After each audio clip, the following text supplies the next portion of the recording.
সুপ্রিয় শিক্ষার্থী, আসসালামু আলাইকুম। আজকে আমাদের অনলাইন ক্লাসের বিষয়বস্তু হচ্ছে ইনভেস্টমেন্ট ম্যানেজমেন্টের। আমরা পড়ছিলাম লভ্যাংশ নীতি। আমাদের এই চ্যাপ্টারের পিছনে আমরা লভ্যাংশ নীতির সংজ্ঞা, প্রকারভেদ, তারপর হচ্ছে প্রভাব বিস্তারকারী উপাদান, এই সমস্ত থিওরির কোশ্চেনগুলো আলোচনা করেছিলাম। আজকে আমরা আলোচনা করব লভ্যাংশ তত্ত্ব, একটা ডিভিডেন্ড থিওরি। ডিভিডেন্ড থিওরির ক্ষেত্রে আমরা জানি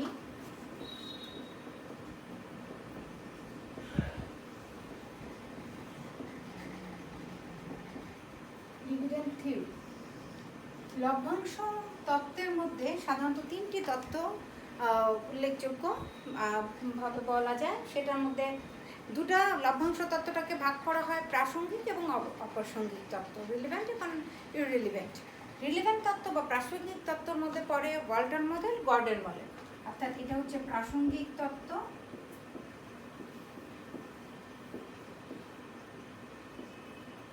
যার আন্ডারে আছে আমাদের ওয়াল্টন মডেল,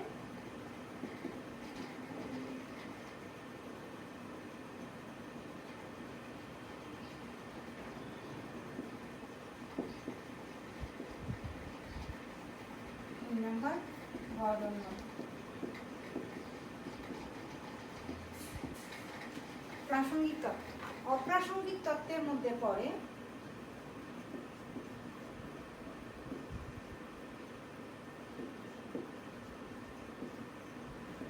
একটি মডেল, সেটা হচ্ছে মডিলিয়ানি অ্যান্ড মিলার মডেল।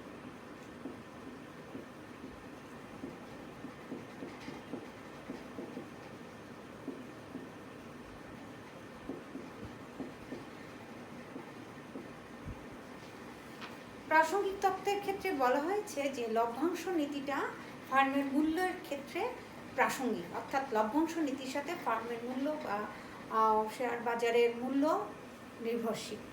আর অপ্রাসঙ্গিক তত্ত্বের মূল কথা হচ্ছে মডিলিয়ান এবং মিলারের মতে যে লভ্যাংশ নীতি আসলে কোম্পানির মূল্য বৃদ্ধির ক্ষেত্রে বা শেয়ারের বাজার মূল্যর ক্ষেত্রে কোনো রকম প্রভাব বিস্তার করে না। আজকে আমাদের আলোচ্য বিষয় হবে প্রাসঙ্গিক তত্ত্ব, ওয়াল্টন মডেল এবং গর্ডন মডেল নিয়ে আমরা আজকে আলোচনা করব।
প্রিয় শিক্ষার্থী, আমরা এখানে ওয়াল্টার মডেল এবং গর্ডন মডেলের মধ্যে পাশাপাশি আলোচনা দেখাবো যে এই মডেল দুটি হচ্ছে প্রাসঙ্গিক তত্ত্ব এবং জেমস ই ওয়াল্টার হচ্ছে গিয়ে 1963 সালে আমেরিকার জার্নাল অফ ফাইন্যান্স পত্রিকা মে মাসের সংখ্যায় হচ্ছে গিয়ে dividend policy it influence on the value of enterprise এই প্রবন্ধে এই তত্ত্বটি সম্পর্কে বিস্তারিত আলোচনা করে। আর গর্ডন 1962 সালে হচ্ছে গিয়ে মডেল এই তত্ত্বটা প্রকাশিত করেন, যেখানে বলা আছে যে দুটা তত্ত্বই হচ্ছে গিয়ে প্রাসঙ্গিক তত্ত্ব হিসেবে বলা হয়েছে। গর্ডনের এই মডেলটি হচ্ছে গিয়ে তারপর গ্রন্থ the investment financing and the valuation of corporation গ্রন্থে উনি প্রকাশিত করেছিলেন, যেখানে উনি দেখিয়েছেন যে বিনিয়োগ একটা প্রতিষ্ঠানের বিনিয়োগ নীতি, লভ্যাংশ নীতি এর সাথে ফার্মের মূল্য সম্পর্কিত। আমরা এখন যেটা দেখব যে ওয়াল্টার মডেল প্রথমে কি বলেছেন, তিনি তার এই তত্ত্বটিকে যেভাবে সাজিয়েছেন, বর্ণনা করেছেন, সেখানে কি যে কিছু অনুমিত শর্ত আছে। প্রাসঙ্গিক তত্ত্ব বলে আমি দুটোকে পাশাপাশি আলোচনা করছি। এই দুটো তত্ত্বই হচ্ছে গিয়ে আমরা দেখব একই, যেহেতু এখানে লভ্যাংশ নীতিটাকে প্রাসঙ্গিক ধরা হয়েছে, অর্থাৎ ফার্মের মূল্য বৃদ্ধির ক্ষেত্রে লভ্যাংশটাকে গুরুত্ব প্রদান করা হয়েছে। সেখানে বলা হয়েছে যে এমন ফার্ম হবে যার অর্থায়নটা হবে পুরোপুরি অভ্যন্তরীণ অর্থায়ন, অর্থাৎ এখানে কোনো রকম ঋণকৃত মূলধন ব্যবহার করা হবে না বা কোনো রকম নতুন শেয়ার ইস্যু করা হবে না। ওয়াল্টার মডেলেও এই শর্তটা আছে, আবার গর্ডন মডেলেও কিন্তু এই কথাটা বলা হয়েছে যে অভ্যন্তরীণ অর্থায়ন, নতুন কোনো শেয়ার ইস্যু করা না এবং নতুন কোনো ঋণ করা মূলধন ব্যবহার করতে পারবে না কোম্পানি।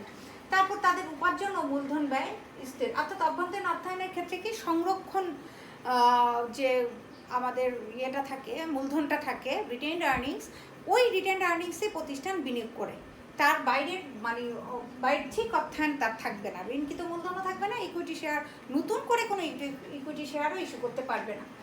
উপার্জন ও মূলধন ব্যয় স্থির, এখানে ধরা হয় যে রিটার্ন অন ইনভেস্টমেন্ট এবং কস্ট অফ ব্যয়, আমাদের যে অভ্যন্তরীণ উপার্জন এবং কস্ট অফ ক্যাপিটাল, যেটাকে মূলধন ব্যয় বলা হচ্ছে এটা স্থির। এখানকার তাদের অনুমিত শর্ত 100% লভ্যাংশ বন্টন অথবা সংরক্ষণ। এই মতবাদে ওয়াল্টারের মতবাদে বলাই হয়েছে যে হয় কোম্পানি 100% লভ্যাংশ বন্টন করবে, আর তা না হলে 100% লভ্যাংশ সংরক্ষণ করবে। এটা হচ্ছে তাদের অনুমিত শর্ত, যে যদি পুরোপুরি বন্টন করে তাহলে ফার্মের মূল্য বৃদ্ধি পায়, অথবা যদি পুরোপুরি বন্টন না করে পুরোটাই সাথে সাথে তাৎক্ষণিক বিনিয়োগ করে তাহলেও ফার্মের মূল্য বৃদ্ধি পায়। শেয়ার প্রতি আয় ও লভ্যাংশ স্থির, তারা যেহেতু ধরে রেখেছে যে এখানে যে উপার্জন ও মূলধন ব্যয় স্থির, তো শেয়ার প্রতি আয় এবং লভ্যাংশ প্রদানটাও স্থির এবং অসীম দেয়। আর পাশাপাশি গর্ডন মডেলেও বলা হয়েছে যে ইকুইটি মূলধন, এখানে বলা হয়েছে যে একটা কোম্পানির মূলধনটা থাকবে শুধুমাত্রই শেয়ারকৃত মূলধন, নতুন শেয়ারকৃত না, মানে শেয়ারকৃত মূলধন সম্বলিত কোম্পানি হবে। স্থির উপার্জন হার, অর্থাৎ অভ্যন্তরীণ উপার্জন হার এটা স্থির। অভ্যন্তরীণ অর্থায়ন, এখানে এসে একই বৈশিষ্ট্য যে অর্থায়নটা হবে অভ্যন্তরীণ, অর্থাৎ সংরক্ষণ মূলধনটাই তারা বিনিয়োগ করবে। মূলধন ব্যয় স্থির, অর্থাৎ কস্ট অফ ক্যাপিটাল ব্যয় স্থির। চিরস্থায়ী আয়, প্রতিষ্ঠান চিরস্থায়ীব্যাপী এবং তার আয়ও চিরস্থায়ী। সংরক্ষণ অনুপাত স্থির, অর্থাৎ একটা প্রতিষ্ঠানের যে রিটেইন আর্নিংস তা অলওয়েজ স্থির, যার জন্য প্রবৃদ্ধি সমান সমান কিন্তু G=BR হয় ওই কোম্পানির ক্ষেত্রে। যেমন বি হচ্ছে গিয়ে রিটেনশন রেশিও, আর হচ্ছে গিয়ে আমার অভ্যন্তরীণ উপার্জন হার, এই দুটার গুণফল সমান সমান হচ্ছে প্রবৃদ্ধির হার, যেটা আমার গর্ডন মডেলে অবশ্যই উপস্থিত থাকতে হবে কোম্পানির ক্ষেত্রে।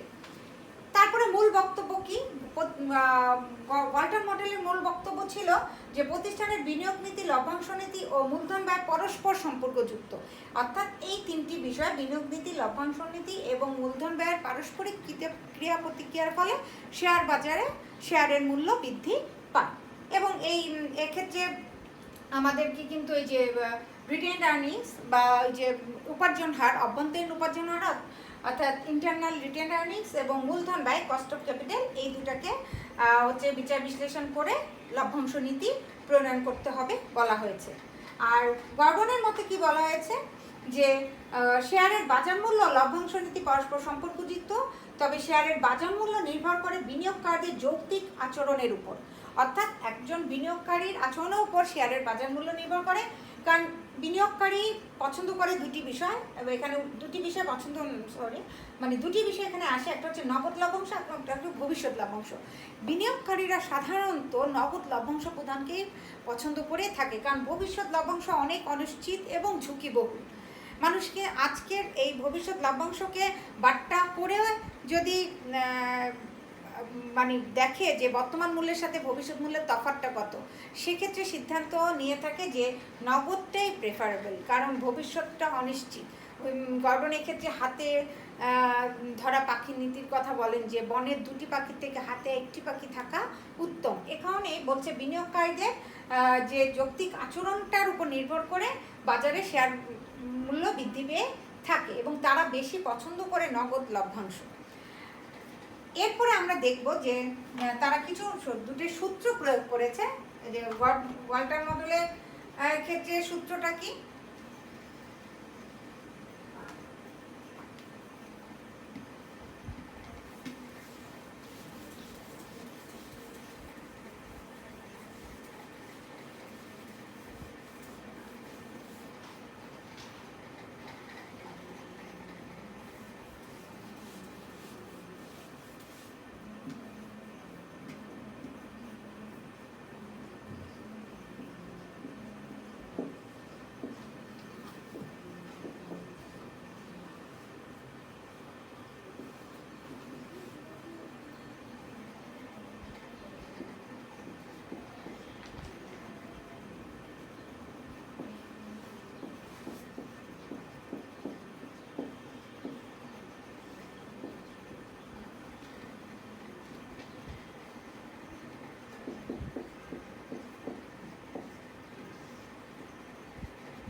আমরা দেখতে পাচ্ছি এখানে ওয়াল্টার মডেলের যে সূত্রটা দিয়েছে সেটা হচ্ছে P = D + R/K E - D / K, যেখানে P হচ্ছে গিয়ে ফার্মের মূল্য, ভ্যালু অফ শেয়ার,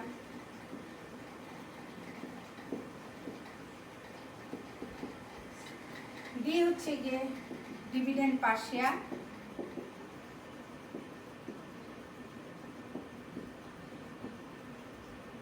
আর হচ্ছে গিয়ে ইন্টারনাল রেট অফ রিটার্ন,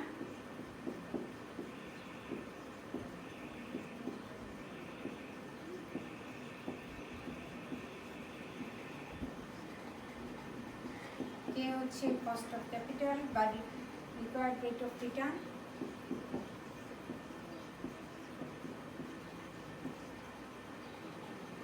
তাহলে আমরা দেখতে পাচ্ছি যে আমাদের এই ব্যাপারগুলো এখানে আসছে, অর্থাৎ সূত্রের যদি আমরা অ্যাপ্লিকেশন করি তাহলে আমার এই বিষয়গুলো আসে। ঠিক একইভাবে এখানে আমি যদি গর্ডন মডেল দেখি, P = E × 1 - B / K E - BR, এই আমরা E × 1 - B, B মানে হচ্ছে গিয়ে রিটেনশন রেশিও, B হচ্ছে রিটেনশন সংরক্ষণ অনুপাত, রিটেনশন রেশিও, K মানে কস্ট অফ ক্যাপিটাল, আমরা একই জিনিস বলেছি, আর হচ্ছে internal rate of return,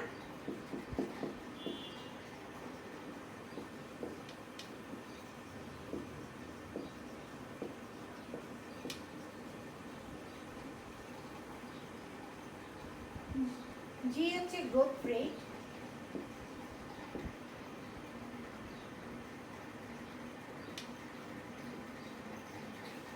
P তো শেয়ার ভ্যালু বা ফার্মের মূল্য, ভ্যালুয়েশন অফ ফার্ম। এখন এই যে আমরা সূত্রগুলো পেলাম, আমাদের কিন্তু ওয়াল্টার মডেল এবং গর্ডন মডেলের অঙ্ক যেগুলো প্র্যাকটিস করতে হবে সেগুলো এই সূত্র দিয়েই করতে হবে। এখন আমি আসি যে ওয়াল্টার মডেল এবং গর্ডন মডেলে কিছু মূল বক্তব্য, যেটা আমরা একটু আগে বলেছিলাম যে ফার্মের যে লভ্যাংশ নীতি, তারপর হচ্ছে গিয়ে বিনিয়োগ নীতি আর হচ্ছে মূলধন ব্যয় পরস্পর সম্পর্কযুক্ত। কেন এখন কিছু ব্যাপার আমি এখানে তুলে ধরি যে কেন এই কথাটা আসলো।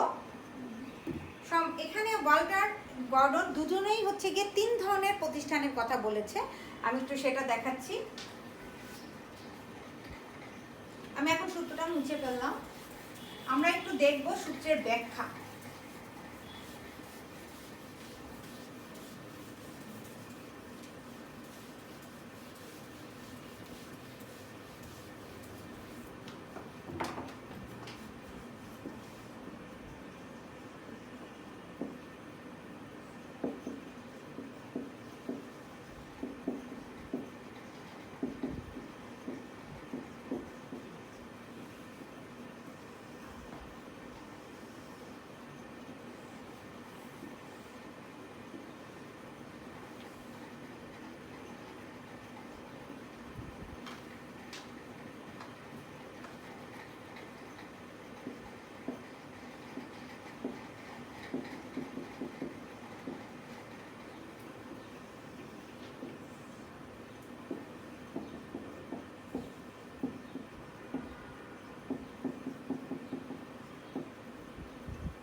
তিন ধরনের কোম্পানির কথা আমরা এখানে আনবো, যেহেতু বলা হয়েছে যে লভ্যাংশ নীতি এবং হচ্ছে গিয়ে মূলধন ব্যয় আর হচ্ছে উপার্জন হার অর্থাৎ রেট অফ রিটার্ন। এই তিনটার পারস্পরিক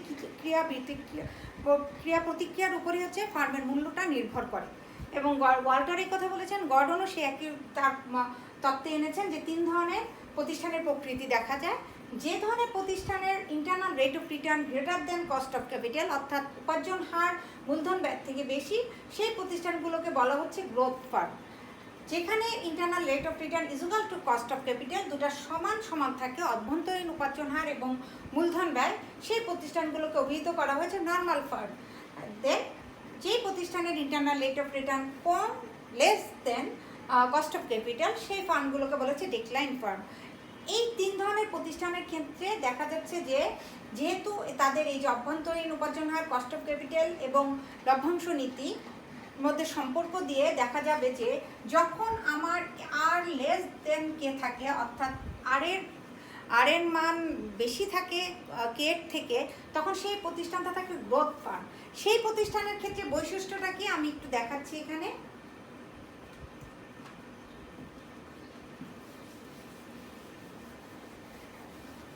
একটা চিত্রের মাধ্যমে আমি তোমাদেরকে আরো পরিষ্কার করে বৈশিষ্ট্যটাও তুলে ধরছি এবং আরো পরিষ্কার করে তখন বুঝতে পারবা।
সুপ্রিয় শিক্ষার্থী, আমরা ওয়ালটন মডেল এবং গর্ডন মডেল দুটি মডেলেই যে 3 ধরনের প্রতিষ্ঠানের কথা পাবো সেটা হচ্ছে কি একটা গ্রোথ ফার্ম, একটা নর্মাল ফার্ম, একটা ডিক্লাইন ফার্ম। একটু আগে যেটা বলেছিলাম, গ্রোথ ফার্মের ক্ষেত্রে হবে কি internal rate of return greater than cost of capital, normal ফার্মে ইজ ইকুয়াল টু অর্থাৎ internal rate of return equal to cost of capital, and decline ফার্মে internal rate of return less than cost of capital. এই ক্ষেত্রে Gordon model এবং Walton model কী বলতে চাচ্ছে? তারা বলতে চাচ্ছে যে একটা প্রতিষ্ঠানের অভ্যন্তরীণ উপার্জন হার এবং মূলধন ব্যয় সব কিছু হচ্ছে গিয়ে লভ্যাংশ নীতির উপরে প্রভাব ফেলে। কীরকম প্রভাব ফেলে আমরা সেটা দেখব এখন। যে ক্ষেত্রে internal rate of return greater than cost of capital হয়, ওই ধরনের কোম্পানিগুলোর ক্ষেত্রে বলা হয়েছে যে অপটিমাম পে আউট রেশিও হবে কাম্য পে আউট রেশিও অর্থাৎ ডিভিডেন্ড রেশিও আমরা এটাও বলতে পারি হবে, অপটিমাম পে আউট রেশিও হবে 0%, অর্থাৎ একদম দেওয়া হবে না। কেন? তার ব্যাখ্যাটা এই যে এখানে বলছি যে যদি লো পে আউট রেশিও নেওয়া হয় এই ধরনের গ্রোথ ফার্মের ক্ষেত্রে, অর্থাৎ ডিভিডেন্ড দেওয়ার হার কম দেওয়া হয়, তাহলে market price per share will be increase. আর যদি হাই পে আউট রেশিও নেওয়া হয় অর্থাৎ লভ্যাংশ বেশি প্রদান করার সিদ্ধান্ত নেওয়া হয়, তাহলে কিন্তু এই ধরনের কোম্পানিগুলোর ক্ষেত্রে market price will be decrease, অর্থাৎ শেয়ারের মূল্য কমে যায়। এ কারণে এটা গর্ডন মডেল এবং ওয়ালটন মডেল দুজন অনুযায়ী তাদের কথা যে এ ধরনের প্রতিষ্ঠানের ক্ষেত্রে অপটিমাম পে আউট রেশিও হবে 0%, অর্থাৎ পে আউট রেশিও একদম না দিয়ে সেইটা রিটেন্ড আর্নিংসটার সাথে সাথে বিনিয়োগ করে ফার্মের বাজার মূল্য বৃদ্ধি করা যায়। তারপর নর্মাল ফার্মের ক্ষেত্রে কি বলছেন যে যেই কোম্পানিগুলোর internal rate of return is equal to cost of capital অর্থাৎ মূলধন ব্যয় এবং অভ্যন্তরীণ উপার্জন হার সমান, তাদের ক্ষেত্রে মানে পে আউট রেশিওটা কোনো ভ্যারি করে না, অর্থাৎ কোনো মানে প্রভাব ফেলে না।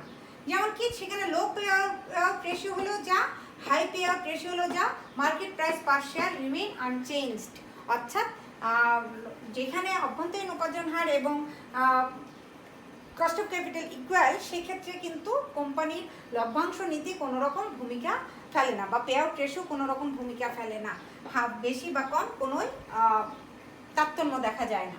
আর ডিক্লাইন ফার্মের ক্ষেত্রে যেখানে অভ্যন্তরীণ উপার্জন হার কম থাকে কস্ট অফ ক্যাপিটাল থেকে, সে ধরনের প্রতিষ্ঠানের ক্ষেত্রে তারা বলেছেন যে অপটিমাম পে আউট রেশিও হবে শুড বি 100, অর্থাৎ ফুল। যদি তুমি এক্ষেত্রে দেখা যাচ্ছে লো পে আউট রেশিও করলে market price per share will be decrease, high pay out ratio হলে market price will be increase, অর্থাৎ লভ্যাংশ প্রদানের হার বাড়ালে শেয়ারের মূল্য বাড়ে, লভ্যাংশ প্রদানের হার কমালে শেয়ারের মূল্য কমে।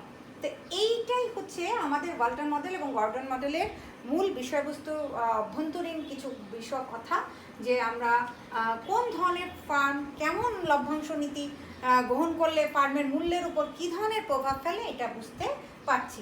আমরা যদি একটা অঙ্কের মধ্যে যাই তাহলে কিন্তু এই কথাগুলোর একটা চাক্ষুষ প্রমাণ তোমাদের সামনে চলে আসবে। আমি সূত্র ওয়ালটনের যে সূত্রটা ছিল পি ইজ ইকুয়াল টু হচ্ছে কি আমাদের ফর্মুলাটা যেটা দিয়ে দিয়েছিল, সেই ফর্মুলা অনুযায়ী আমরা যদি অঙ্কটা করতে যাই যে P is equal to D plus R by K into E minus D divided by K, সেই ফর্মুলাতে আমরা একটা অঙ্কের ছোট অ্যাপ্লিকেশন দেখাবো, যে তখন তোমরা বুঝতে পারবে কিভাবে ফার্মের মূল্যটা অপটিমাম পে আউট রেশিও বাড়ানো বা কমানোর ফলে প্রভাব বিস্তার করে। আমি একটা ছোট অঙ্ক এখানে উদাহরণ তুলে ধরবো তোমাদের সামনে, তাহলে এই কথাগুলো তোমাদের কাছে আরও বাস্তব মনে হবে।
সুপ্রিয় শিক্ষার্থী, আমরা একটু দেখি যে গ্রোথ ফার্ম, নর্মাল ফার্ম এবং ডিক্লাইন ফার্মের ক্ষেত্রে যদি আর এর মান 15% থাকে, অর্থাৎ অভ্যন্তরীণ উপার্জন হার যদি 15% হয়, তার পার্সেন্টেজ উঠাই দিলে 0.15, কস্ট অফ ক্যাপিটাল 10% আর আর্নিং পার শেয়ার বলে দিল 10 টাকা। এটা বেসিক ডাটা।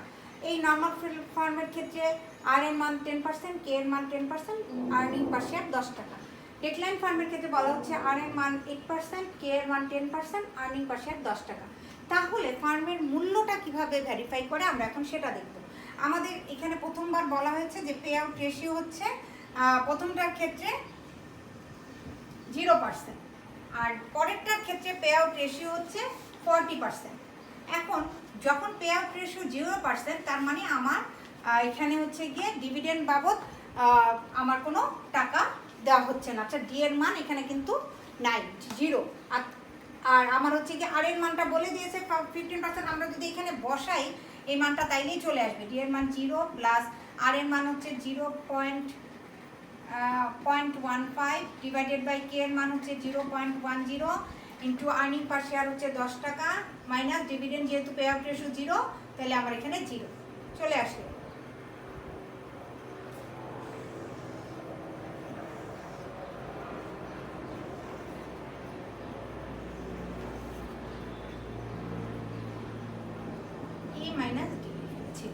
আচ্ছা, তাহলে আমি দেখতেছি এই ফর্মুলায় আমি যখন এটা বসাবো তখন আমার শেয়ারের দাম আসে 150 টাকা।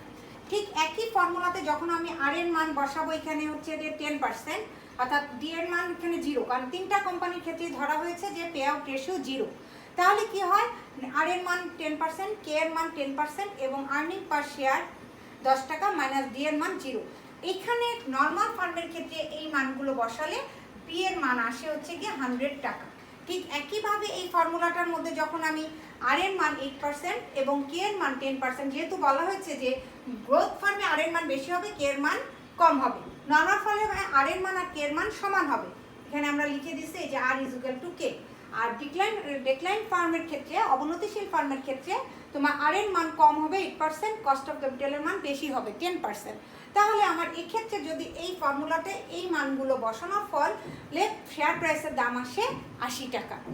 এখন আমরা দেখছি যে পে আউট রেশিও যদি 0% হয়, আমার এই মূল্যমান হয়, অর্থাৎ ফার্মের মূল্য গ্রোথ ফার্মের ক্ষেত্রে 150 টাকা, নর্মাল ফার্মের ক্ষেত্রে 100 টাকা, ডিক্লাইন ফার্মের ক্ষেত্রে 80 টাকা। ঠিক একইভাবে এখন যদি আমি পে আউট রেশিও বাড়িয়ে দিই, অর্থাৎ আমার পে আউট রেশিও যদি এখন 40% ধরি, তাহলে কি হবে, তার মানে তখন কিন্তু আর ডি 0 না, সেক্ষেত্রে কিন্তু আমার ডি ইজ ইকুয়াল টু একটা তোমার এই যে এই ডিভিডেন্ডের এই হারটা চলে আসবে, অর্থাৎ আমার হচ্ছে গিয়ে retention ratio 60%, pay out ratio হচ্ছে 40%, দ্যাট মিনস হচ্ছে 0.408। তখন কিন্তু আমরা যে ডি এর মানটা এখানে বসায়ে আমরা পি এর মান পেয়ে যাচ্ছি কত,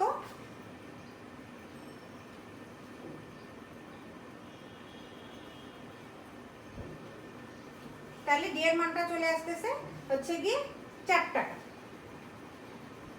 4 টাকা। এখানে কিন্তু আমার 40%, যেহেতু এই ডি এর মান আমার এখানে চলে আসবে হচ্ছে 4, তারপরে কে আর হচ্ছে গিয়ে আর এর মান আমার থাকবে একই জিনিস, R is equal to 0.15, K is equal to 0.10 আর আর্নিং পার শেয়ার হচ্ছে 10 টাকা, এই হচ্ছে টাকা 10।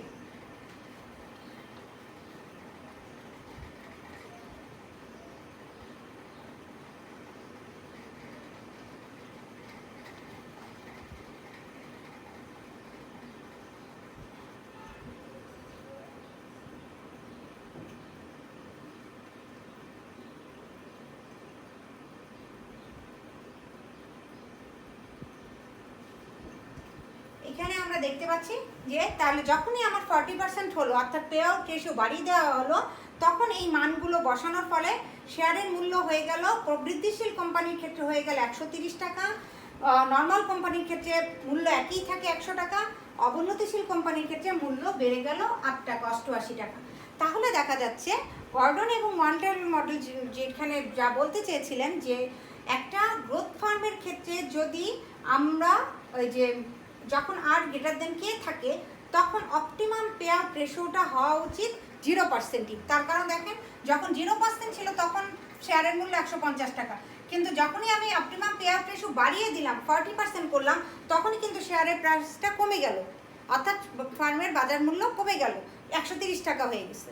তার জন্য মানে তাদের বক্তব্য ছিল যে যেখানে গ্রোথ ফান্ড প্রবৃদ্ধিশীল কোম্পানি অবশ্যই যতটা পারে লভ্যাংশ কম দিবে, সংরক্ষণ করবে এবং নতুন বিনিয়োগে বিনিয়োগ করবে, এবং এটা সবচেয়ে ভালো হয় 100% সংরক্ষণ করতে হবে, নাইলে 100% প্রদান করতে হবে। আর নর্মাল ফান্ডের ক্ষেত্রে আর এর মান কে এর মান ঠিকই থাকে। যদি আমি ডি এর মানে অপটিমাম পে আউট রেশিও যদি বাড়াই কমাই, আগে আমার ছিল D optimum pay out ratio 0, পরে অপটিমাম পে আউট রেশিও 40%, কিন্তু তাতেও আমার শেয়ার প্রাইসের কোনো হেরফের হয়নি। দেখেন আগেও 100 টাকা, পরেও 100 টাকা। এই মানগুলো যখন আপনি এই সূত্রটা বসবেন একই আসবে, অর্থাৎ সেই একই ডি এর মান এখানে 4, আর এর মান এখানে যা আছে 0.10, কে এর মান যা আছে 0.10, ই এর মান হচ্ছে 10 টাকা। এখন আসি ডেক্লাইন ফার্মের ক্ষেত্রে, আর গ্রেটার দেন কে ছিল যখন, এই ক্ষেত্রেও যদি আমি যখন 40% পে আউট বাড়িয়েছি, তখন আমার আর এর মান 0.08, কে এর মান হচ্ছে গিয়ে 0.10, আর ডি এর মান হচ্ছে 10 টাকা। এই যে তখন কিন্তু অবনতিশীল কোম্পানির ক্ষেত্রে তাদের শর্ত ছিল যে পে আউট রেশিও বাড়ালে শেয়ার প্রাইস বাড়ে, লভ্যাংশ প্রদান কমালে শেয়ার প্রাইস কমে। তাহলে আমার যখন পে আউট রেশিও 0 ছিল, তখন পি এর মান ফার্মের মূল্য ছিল 80 টাকা, কিন্তু যখনই আমি পে আউট রেশিও 14% করে দিলাম, তখনই আমার এই যে পি এর মান বেড়ে গিয়ে হয়ে গেল 88 টাকা। দ্যাট মিনস আমার হচ্ছে গিয়ে কি অবনতিশীল কোম্পানিগুলোর লভ্যাংশ নীতি মারাত্মকভাবে প্রভাব বিস্তার করে, অর্থাৎ তাদের শেয়ার মূল্য হচ্ছে বাড়ালে লভ্যাংশ প্রদান বাড়ালে শেয়ার মূল্য বাড়ে, লভ্যাংশ প্রদান কমালে শেয়ার মূল্য কমে। কিন্তু প্রবৃদ্ধিশীল কোম্পানি ঠিক উল্টো, তারা যত বেশি সংরক্ষণ অনুপাত বাড়ায়, রিটেন আর্নিংস বাড়ায়, অপটিমাম পে আউট রেশিও 0% যদি রাখে, অর্থাৎ কোনোটাই বিনিয়োগ বন্টন না করে, পুরো টাকাটাই যদি সাথে সাথে নতুন কোনো ক্ষেত্রে বিনিয়োগ করে, তাহলে ফার্মের বাজার মূল্য বৃদ্ধি পাবে। এই হলো গিয়ে আমাদের ফার্মের বাজার মূল্যের ক্ষেত্রে প্রাসঙ্গিক তত্ত্ব। ডিভিডেন্ড প্রদানের ক্ষেত্রে এই সমস্ত তত্ত্বগুলো হচ্ছে গিয়ে ব্যবস্থাপনাবিদদের সিদ্ধান্ত গ্রহণে সহায়তা করে থাকে, যে কোন ধরনের পরিস্থিতি কোন প্রতিষ্ঠান কীরকম লভ্যাংশ প্রদান নীতি গ্রহণ করবে। তা আজকে আমরা এই পর্যন্ত থাকি। নেক্সট দিন আমরা অপ্রাসঙ্গিক তত্ত্ব, অর্থাৎ মডিগ্ল্যানি অ্যান্ড মিলার যিনি দিয়েছেন যে লভ্যাংশ প্রদানটাকে তারা গুরুত্বপূর্ণ মনে করে নাই, অপ্রাসঙ্গিক মনে করেছে, আমরা সেই ফর্মুলাটা নিয়ে আলোচনা করব। দেন আমরা হচ্ছে কি 3টা ফর্মুলারই বিভিন্ন রকম অঙ্ক ম্যাথ সলিউশন আছে, সেইগুলো করব। আজকে এই পর্যন্তই। সকলের জন্য অনেক অনেক শুভকামনা।